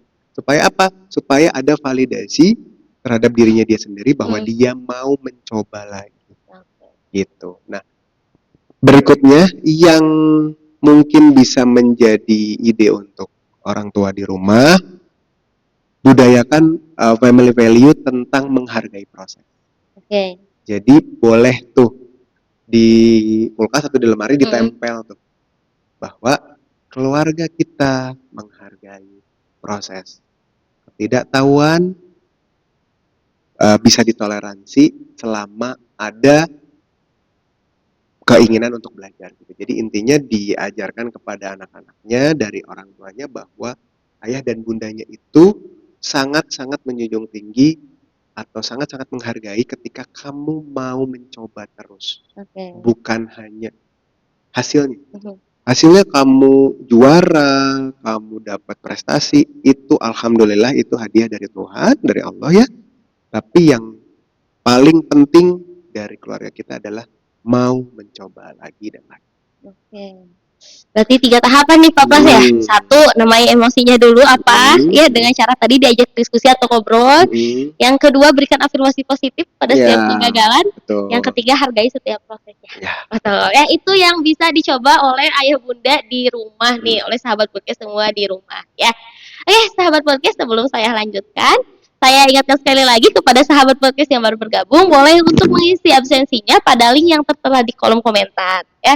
Dan kepada sahabat podcast yang ingin menitipkan sebagian infaknya, boleh untuk mengirimkan ke nomor rekening yang tertera di layar sahabat podcast semua. Oke, Bapak, aduh lumayan sekali, banyak sekali insight yang didapat hari ini, Alhamdulillah. yang bisa dicoba. Bahkan untuk sekarang itu bukan hanya bagaimana cara kita menangani rasa frustasi anak sebenarnya. Kalau dipikir-pikir bagaimana cara kita juga menghadapi rasa frustasi kita gitu ya. Karena sebelum kita bisa menghandle rasa frustasi anak, tentunya kita juga harus bisa menghandle rasa frustasi yang ada pada diri kita dulu. Tepat. Ya, supaya tidak salah handling nanti ya terhadap anaknya, kan bahaya ya Pak Pras ya kalau salah handling. Oke, sepertinya sudah banyak pertanyaan yang masuk. Bu Meli, coba pertanyaan pertama. Ya, dan saya ingatkan dulu sahabat podcast, seperti yang sudah saya sampaikan di awal, bahwa Gaharu akan mengadakan program Gaharu Berkurban kepada ayah bunda atau sahabat podcast yang ingin menitipkan kurbannya di Sekolah Alam Gaharu, bisa untuk menghubungi Pak Abdul atau Pak Isan. Insya Allah nanti akan dikirimkan untuk player Gaharu Berkurbannya. Oke, ada pertanyaan kah? Kita lihat. Nomor 1 yang atas. Oke. Dari bundanya Humaira. Ada juga kondisi anak di mana anak nggak nyaman. Tapi kalau kata coach atau gurunya anaknya mampu dan punya potensi. Nah, bagaimana menghadapi kondisi ini? Orang tua juga perlu ekstra dealing setiap kali anak melakukan kegiatan yang dia nggak nyaman, padahal dia mampu, punya potensi. Apakah langsung dihentikan atau seperti apa? Apakah harus nyaman atau suka dulu atau seperti apa? Umur anaknya 10 tahun, ini terkait kegiatan tambahan selain sekolah. Berarti di luar sekolah nih. Gimana nih Pak? Oke, nyaman, dan tadi kan kondisi di mana anak nggak nyaman, berarti anaknya sudah mengeluh ya? Betul, biasanya. Kemungkinan ya, gitu. Bunda Humaira ya tadi. Betul. Berarti Humairanya sudah mengeluh ya bahwa aku nggak nyaman di situ. Boleh dibersamai dulu Bunda tentang gak nyamannya itu seperti apa gitu. Apakah memang kalau ini adalah latihannya terlalu fisik jadinya anaknya kelelahan gitu atau seperti apa gitu. Terus boleh dikembalikan lagi gitu di awal penentuan kegiatan ini itu tuh dealingnya seperti apa. Mungkin awalnya dia oke tuh. Oke nih, oke. Jadi memang ketika oke dia semangat gitu kan, jadi potensinya keluar tuh, makanya guru atau coachnya tuh ada kok kemampuannya gitu, cuman kesini-sininya mungkin dari rutinitas yang bertambah, level kesulitan sekolah yang bertambah gitu ya, jadinya umurnya aduh aku kok jadinya males ya ikut kegiatan ini atau aku nggak nyaman. Nah ini tolong dipastikan dulu nggak nyamannya itu bentuknya seperti apa gitu ya, apakah memang akhirnya terlalu melelahkan jadinya dia nggak nyaman atau jangan-jangan di kegiatan yang sekarang kurang challenge-nya. Karena tadi ya kalau dari ZPD tadi kalau misalkan anak-anak ini challenge-nya kurang gitu ya, jadinya dia bosan. Kurang tuh bisa jadi monoton gitu. Maksudnya gitu-gitu aja gitu. Yang padahal dia punya potensi, boleh dinaik. Kalau misalkan itu terjadi boleh nih ke gurunya atau ke coach-nya naikkan challenge-nya supaya dia ketemu tuh sama frustrasi berikutnya. Terus kita bersamai lagi. Ayo nak, kamu punya kemampuan kok. Karena kan kamu waktu itu sudah pernah melampaui ini, gitu ya. Kalau sekarang sulitnya di mana? Nanti kita obrolkan lagi sama coach atau gurunya, supaya bantu kamu untuk bisa melalui frustrasi ini, gitu kan. Nah, ini nih yang paling penting adalah nggak nyamannya seperti apa dulu. Gitu, divalidasi dulu ya. Validasi dulu. Gitu. Kayak gak nyamannya apakah karena tadi tantangannya kurang atau misalkan enggak gurunya membosankan gitu ya, atau karena temannya gitu. Ini harus divalidasi dulu gitu ya yang mana gitu. Yang mana dulu gitu. Betul. Saya punya nih dulu pengalaman di kelas 6. Ya, ada satu anak superior sekali, kemampuannya luar biasa sekali. Ketika dikasih pelajaran yang untuk orang lain sulit buat dia mudah, itu dia gak mau ngerjain Pak Pras. Oke. Jadi ya buat dia ngapain gitu, Ya rasa frustasinya itu ngapain? karena ya ngapain gitu ya, ternyata dia butuh tantangan yang lebih Nah, dibanding itu. teman-temannya. Mm-mm. Ada bahkan nih anak yang seperti itu yang buat mereka rasa frustasi itu bukan tidak bisa, tapi buat aku membosankan Ya ternyata itu ya. kayak ya Tuh. bosan aja gitu. Jadi Ya. bukan frustasi tapi akhirnya emosi yang keluar adalah ya bosan aja Hmm. gitu. Kayak misalkan mengerjakan hal-hal yang sudah dia bisa terus disuruh ngerjain monoton gitu. Kan Iya, iya. males ya gitu. Iya, Apalagi anak-anak sekarang kan akrab dengan games ya. betul. Pasti ada leveling di sana. Nah, kita juga bisa coba gitu. Kalau kita lihat bahwa oh kayaknya levelnya dia udah di atas itu, ya kita kasih tantangan supaya tadi dia bisa bertumbuh untuk menghadapi tantangan berikutnya. Betul ya. Kayak tadi karena ya udah bisa ngapain lagi, akhirnya males-malesan gitu ya. Gitu. Disangkanya malesnya karena apa, ternyata buat aku itu bukan Disangkanya tantangan. nggak ya disangkanya nggak bisa, tapi Nggak ternyata bisa. ya aku udah bisa ngapain ngerjain itu Iya lagi betul kan gitu. betul ya betul. Nah ya ternyata tadi divalidasi dulu tidak nyamannya, tidak sukanya seperti apa gitu ya. Pertanyaan selanjutnya dari Bunda Melani Dia. Izin bertanya Pak Pras, anak saya usia 6 tahun dan dari pengamatan saya, anak saya sosial butterfly. Yang ingin saya tanyakan, bagaimanakah cara menghadapi kondisi anak yang merasa kecewa atau sedih ketika mengalami penolakan dari teman yang diajak bermain? Karena memang terkadang nggak semua anak mau juga main sama teman baru. Betul ya Pak Pras ya? Betul, betul. Gitu. Ya, terima kasih Bunda Melani ya. Bahwa pengamatannya berarti sudah selama 6 tahun ini ya, mengamati bahwa anaknya tuh gampang deket sama orang-orang, jadinya sosial butterfly tadi ya, gitu bahwa kesini mau, tapi kadang suka kecewa tuh karena anak yang diajak main itu nggak mau, gitu ya. Berarti tetap sama. Namanya emosinya dulu, kamu kecewa ya nak. Kalau misalkan kamu, oh ternyata tadi AA-nya atau tetehnya atau mungkin teman kamu yang baru tadi gak mau main sama kamu. Kamu sedih, kamu kecewa. Iya. Bunda juga dulu begitu. Ketika ada teman yang mau Bunda ajak main tapi dia nggak mau, Bunda juga kecewa. Tapi Bunda coba pahami bahwa oh ada teman-teman yang memang lagi nggak mau main aja. Jadi kita tegaskan kepada tadi ya putranya yang 6 tahun ya, 6 tahun bahwa ketika sesuatu tidak berjalan sesuai apa yang kita mau, tidak serta-merta kita yang salah loh, gitu. Mungkin memang pada saat itu ya kondisinya ya memang nggak bisa aja, dan itu nggak apa-apa, gitu. Kamu bisa main sama temen yang lain. Misalkan nanti putranya bilang, tapi aku maunya sama temen yang itu, gitu. Oke, hari ini belum bisa, kamu mau nggak ajak dia main lagi tapi di hari berikutnya. Jadi kita validasi kecewanya bahwa memang itu mengecewakan. Berikutnya kita kasih alternatif bahwa mau nggak coba di hari berikutnya, gitu supaya atau mau nggak coba dengan teman yang lain, gitu. Karena belum tentu loh dengan teman yang lain kamu ditolak juga. Nah, ini kan untuk kesadaran tentang ditolak, gitu kan? Itu kan akan terjadi di kehidupan sosialnya dia selanjutnya ya. Karena tidak memang kita pun secara yang dewasa nggak semuanya bisa masuk gitu ya. Pasti ada kayak rasa ditolaknya gitu, dan rasa ditolak bukan hal yang harus menyenangkan, tapi kita nggak bisa menghindari itu gitu. Yang bisa kita lakukan adalah hadapi bahwa ya memang nggak semua circle bisa kita masukin, gitu. Lebih dikuatkan lagi hatinya, kita dikasih pengertian lagi gitu ya. Tadi itu ya. Betul, karena ya namanya anak ada yang ekstrovert, ada yang introvert ya Bapak ya. Ada yang mudah sekali berbaur dengan lingkungan baru dan tadi ada yang hati-hati sekali untuk menginjak lingkungan baru ya Pak Pras ya. Tapi tadi dikasih pengertian juga sama anaknya ya, dikuatkan. Oke, ada lagi pertanyaan. Bagaimana jika dari bundanya Satria?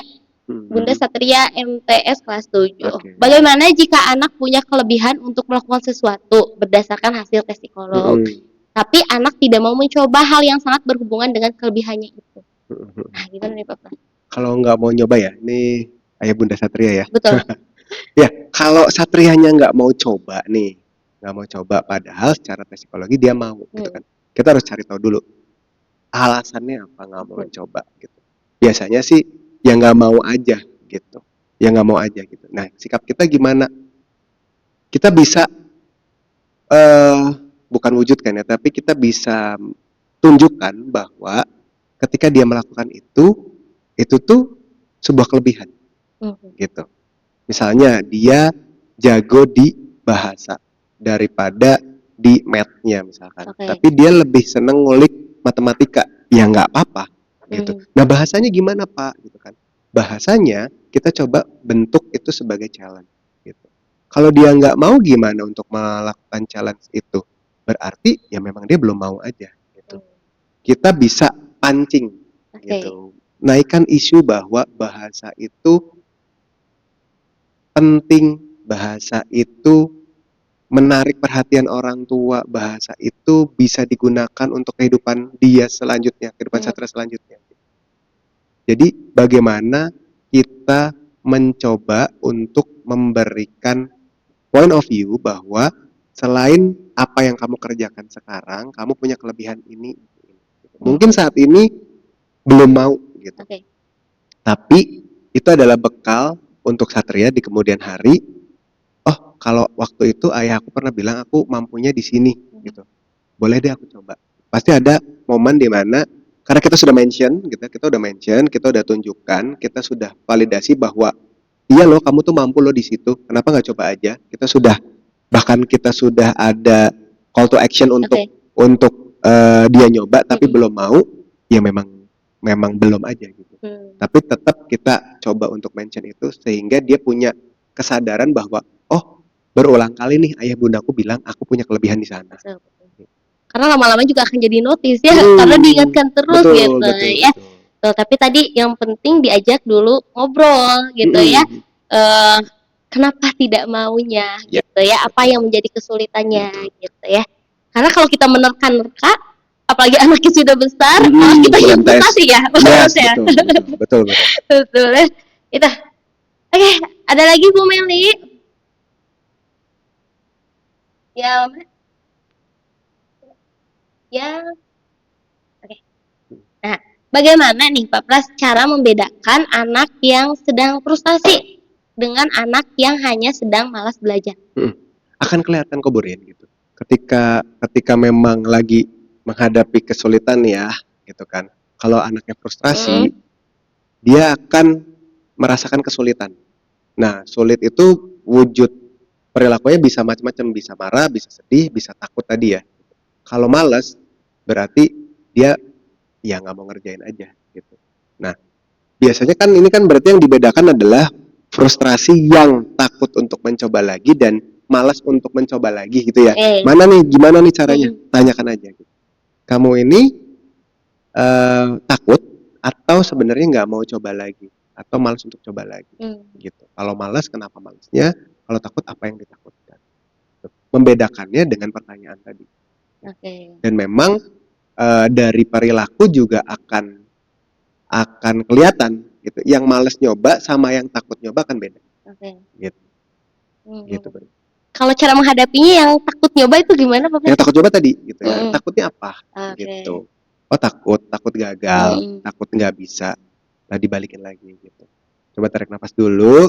Sama ayah bunda juga takut, ada ketakutan untuk nyoba gitu. Cuman kalau tidak dicoba, kita tidak pernah tahu. Hasilnya gitu. Akan seperti apa? Biasanya biasanya ketakutannya itu memang alasannya nggak kuat atau bahkan tidak beralasan sama sekali. Gitu. Jadinya kita bisa kasarnya patahkan pemikirannya dia dengan kan nggak ada buktinya kalau misalkan ketakutan kamu akan terjadi. Gitu. Terus kita coba tawarkan kalau kamu berhasil, ada nggak kemungkinannya kamu berhasil mencoba ini? Ada tapi kecil, tapi ada kan gitu. Kenapa nggak coba aja? Toh kalau kamu nyoba, kamu juga nggak akan kenapa-napa nggak sih? Gitu. Boleh gitu. Itu tadi. Balik lagi divalidasi lagi perasaannya gitu ya. Karena tadi emosi itu dengan emosi frustasi itu ada 3 emosi di dalamnya ya, takut, sedih, dan juga satu lagi marah. Ya, gitu. Oke, lanjut ya, Bu Meli ada lagi pertanyaannya. Oke, dari Bunda Kainan. Selamat pagi Pak Pras, izin bertanya tentang putra saya Kainan yang kebetulan adalah anak inklusi ADHD. Karena keterbatasan atensinya seringkali dia merasa frustasi saat harus mengulang pelajaran di rumah dan jatuhnya ragu-ragu atau tidak percaya diri saat mencoba menyelesaikan soal. Padahal dari sebenarnya anaknya mampu. Bagaimana cara saya untuk membantu meningkatkan percaya diri? Oke, baik. Ya, bagus sekali ya, Bunda Kainan ya. Tadi Betul. kita belum sempat menyinggung tentang teman-teman dengan kebutuhan yang khusus ya. Iya betul. Contohnya dengan ADHD nih, Mm. gitu ya. Karena Kainan ADHD, jadi kita pahamin dulu ADHD-nya, gitu ya. Jadi ADHD itu kan perilaku khasnya ada impulsif, ada inattention, ada hyperaktivitas. Jadi yang bermasalah ketika belajar, yang bermasalah ketika teman-teman dengan ADHD itu menghadapi kesulitan adalah impulsivitasnya, gitu. Kalau inattention-nya kemungkinan tidak langsung berhubungan dengan frustrasinya ya, tapi si impulsifnya yang langsung berhubungan gitu. Jadi pengen cepet bisa, pengen cepet beres. Terus kalau itu terjadi karena ini sedang pembelajaran baru gitu ya, misalkan sedang mempelajari materi baru atau kemampuan yang baru, kan memang belajar itu butuh proses ya. Betul, gitu. betul. Saya yakin kalau teman-teman dengan ADHD pasti punya kemampuan secara IQ-nya pasti ada gitu ya. Cuman impulsifnya yang harus kita coba untuk bantu kontrol gitu. Nah, bagaimana terus Bunda Kainan harus menyikapinya gitu.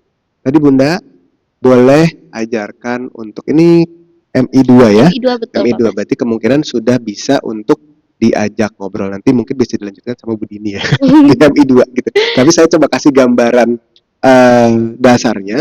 Ketika teman-teman ADHD belajar dan frustrasi, itu yang bentrok sama belajarnya adalah impulsifnya. Jadi kita coba untuk rem dulu buru-burunya. Bundanya harus gimana? Contohkan untuk tenang dulu. Gitu. Bundanya boleh tarik napas di depan Kainan. Kamu marah ya Kainan, karena ini nggak bisa-bisa. Oke. Yang Bunda lihat, kamu sudah mau coba, itu sudah sangat baik. Hari ini kamu belum bisa, yang sudah bisa adalah di part ininya, nggak apa-apa. Gitu. Jadi kita selain validasi emosinya, kita juga hargai capaiannya hari. Gitu. Yang penting Kainan besok masih mau coba ya. Gitu. Bunda akan sangat senang kalau Kainan masih mau terus belajar dan mencoba. Hasilnya Bunda yakin semakin Kainan mau mencoba, berarti kan latihannya makin banyak tuh. Betul. Biasanya Kainan kalau latihannya makin banyak, itu akan makin mudah untuk bisa. Contohnya Kainan, nah boleh contohkan. Waktu Bunda seumur Kainan, Bunda nggak bisa ini loh. Tapi Bunda lakukan. Yuk, yang penting Kainan coba lakukan. Dulu ayah seusia Kainan begitu. Jadi ada contoh-contoh yang bisa dilihat atau dicontohkan dari kakaknya atau adiknya yang bisa konkret dilihat atau dari temannya. Jadi membandingkannya itu bukan yang udah jago tapi mereka juga pernah gagal dan nggak apa-apa kalau sekarang belum bisa. Yuk coba lagi. Yang penting poinnya Bunda Kainan adalah Kainannya masih mau terus coba. Betul. Ini sempet nih Pak Pros ya, mungkin Pak Pros tahu ada satu anak yang kebetulan ADHD, ketika frustasi, yuk dilempar ya Pak Pros. Tapi betul yang dilakukan pada saat itu kami di sekolah adalah membantu anaknya menenangkan dulu emosinya. Tarik nafas, boleh untuk berhudur dulu, boleh untuk tenang dulu, nanti cerita takutnya apa. Dan biasanya kan enggak, aku harus betul. Kalau dikasih nilai 60, 70, akhirnya dikenalkan dengan kata tidak apa-apa hari ini gagal, besok kita coba lagi. Tidak apa-apa belum selesai, boleh dilanjutkan di rumah. Dan terbukti ya Pak Pros, alhamdulillah anaknya sekarang luar biasa sekali gitu ya.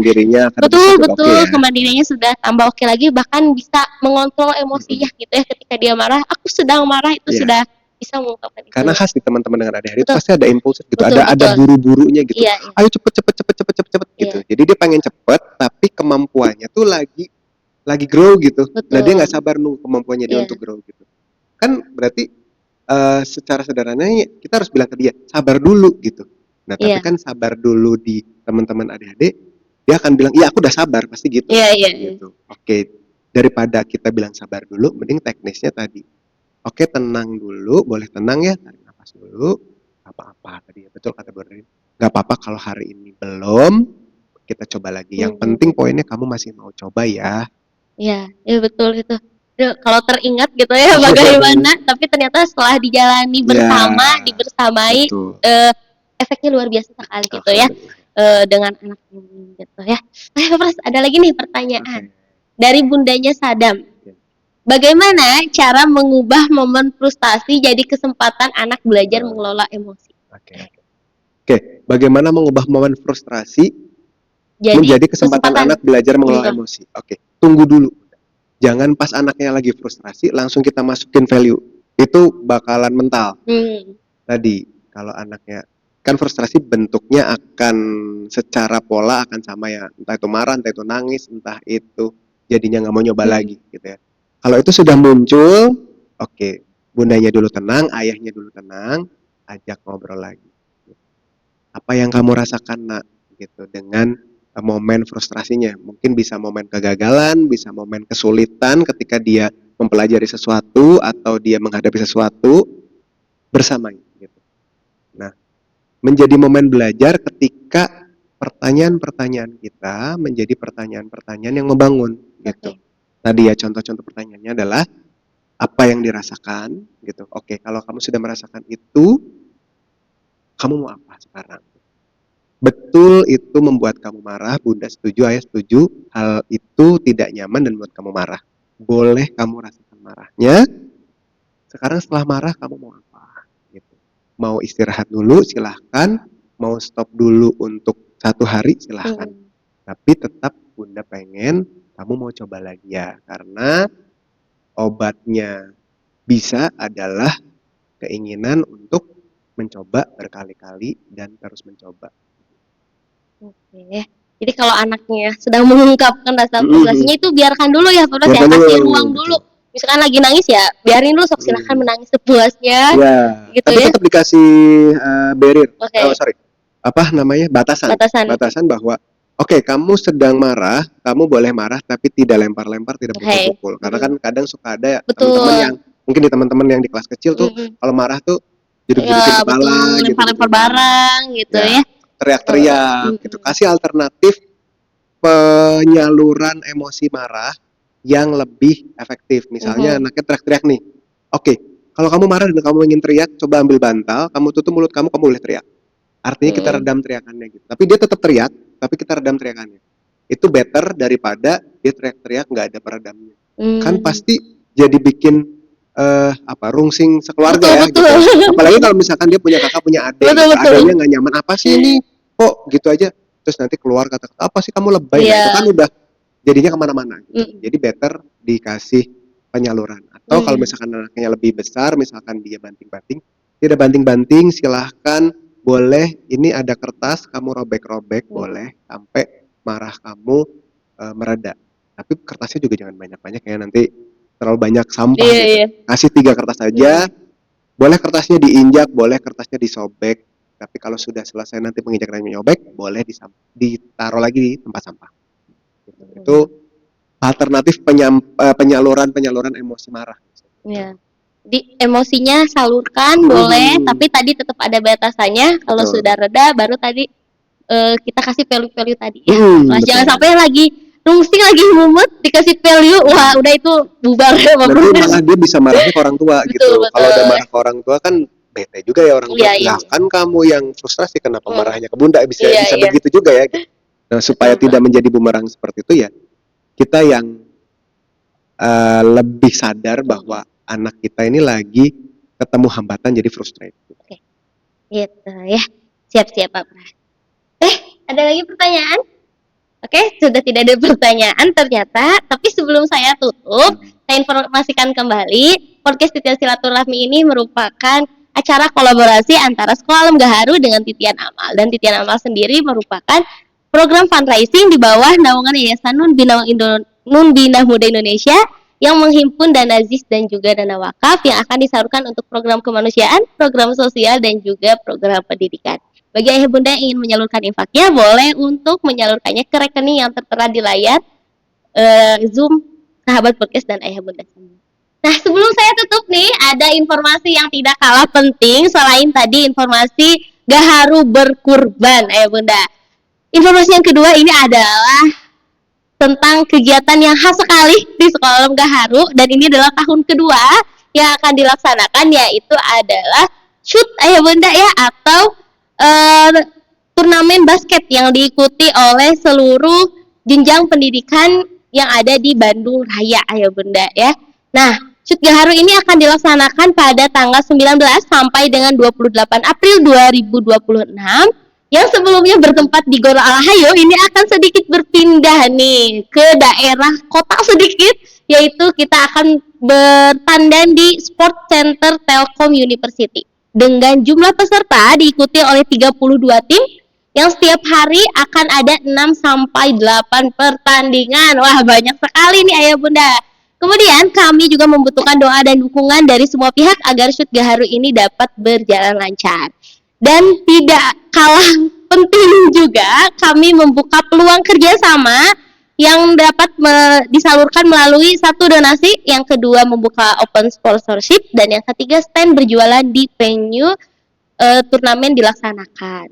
Untuk info lebih lanjut terkait dengan sponsorship ini, Ayah Bunda dapat menghubungi saya ya, bisa Ayah Bunda menghubungi saya, menghubungi Bu Kisti, menghubungi ambunya LKMI 6 ataupun ketua panitia kepada Abah LKMI 6. Bunda ditunggu sekali untuk kerjasama yang dapat kita laksanakan di kegiatan shoot kali ini Bunda. Dan alhamdulillah ini adalah kegiatan shoot yang kedua yang kami laksanakan setelah 2 tahun sebelumnya kami sukses untuk melaksanakan shoot yang pertama kali. Ya, mohon doa serta dukungannya dari seluruh sahabat podcast semuanya.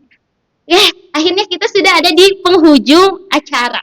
Saya ucapkan dulu terima kasih banyak kepada Pak Pras Ya, yang sudah hadir di kegiatan kali ini. Semoga insight-insightnya dapat menjadi pembuka wawasan untuk kita semua. Amin, ya. amin. Sebelum saya tutup, saya simpulkan dulu dari obrolan kita hari ini. Ternyata kita semakin memahami bahwa anak yang mudah frustasi bukan berarti lemah atau tidak mampu. Justru seringkali mereka memiliki potensi yang baik, hanya saja masih dalam proses belajar mengenali dan mengelola emosinya. Yang terpenting bukanlah menghilangkan rasa frustasi itu, melainkan bagaimana kita sebagai orang tua hadir dan membersamai anak saat mereka melewati proses tersebut. Kita juga diingatkan bahwa respon orang tua memiliki peran yang sangat besar, bukan hanya tentang memberikan solusi, tetapi bagaimana kita bisa menjadi ruang aman bagi anak untuk merasakan emosi, mengalami kegagalan, dan berani mencoba kembali. Semoga dari obrolan kita hari ini kita bisa semakin bijak dan hangat dalam mendampingi tumbuh kembang anak-anak kita. Sahabat podcast, akhirnya kita telah sampai di penghujung episode. Semoga obrolan hari ini bisa menjadi bekal kecil untuk kita semua agar bisa lebih tenang, lebih sabar, dan lebih bijak dalam membersamai anak-anak kita.